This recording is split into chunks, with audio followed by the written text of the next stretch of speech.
एक किसान था। वह एक बड़े से खेत में खेती किया करता था।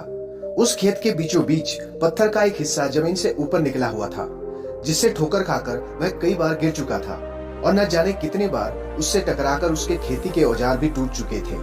रोजाना की तरह आज भी वह किसान सुबह सुबह अपने खेती करने पहुंचा, पर जो सालों से होता आ रहा था वही हुआ। एक बार फिर किसान का हल पत्थर से टकराकर टूट गया। किसान बिल्कुल क्रोधित हो उठा और उसने मन ही मन सोचा कि आज जो भी हो जाए वह इस चट्टान को जमीन से निकालकर इस खेत के बाहर फेंक देगा।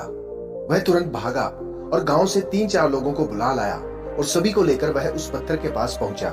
ये देखो, जमीन से निकले चट्टान के इस हिस्से ने मेरा बहुत नुकसान किया है और आज हम सभी को मिलकर इसे जड़ से निकालना है और खेत से बाहर फेंक देना है। और ऐसा कहते ही वह फावड़े से पत्थर के किनारे पर वार करने लगा। पर यह क्या, अभी उसने 1-2 बार ही मारा था कि पूरा पत्थर जमीन से बाहर निकल आया।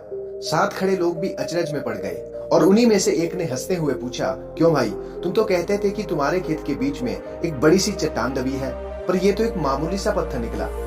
किसान भी आश्चर्य में पड़ गया। सालों से जिसे वह एक भारी भरकम चट्टान समझ रहा था, दरअसल वह एक छोटा सा पत्थर था। उसे पछतावा हुआ कि काश उसने पहले से ही इसे निकालने का प्रयास किया होता, तो ना उसे इतना नुकसान उठाना पड़ता और ना ही दोस्तों के सामने उसका मजाक बनता।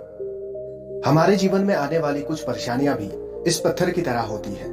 हम अपनी परेशानियों का स्वयं चिंतन नहीं करते हैं, जिसके कारण हमें लगता है कि ये परेशानियां बहुत बड़ी हैं और इन परेशानियों को दूसरों के सामने बताने लगते हैं। जबकि सच्चाई तो यह है कि हमारी परेशानियों का हल जितना अच्छे से हम निकाल सकते हैं उतना दूसरे नहीं। इसलिए अपनी परेशानियों पर स्वयं चिंतन किया करें।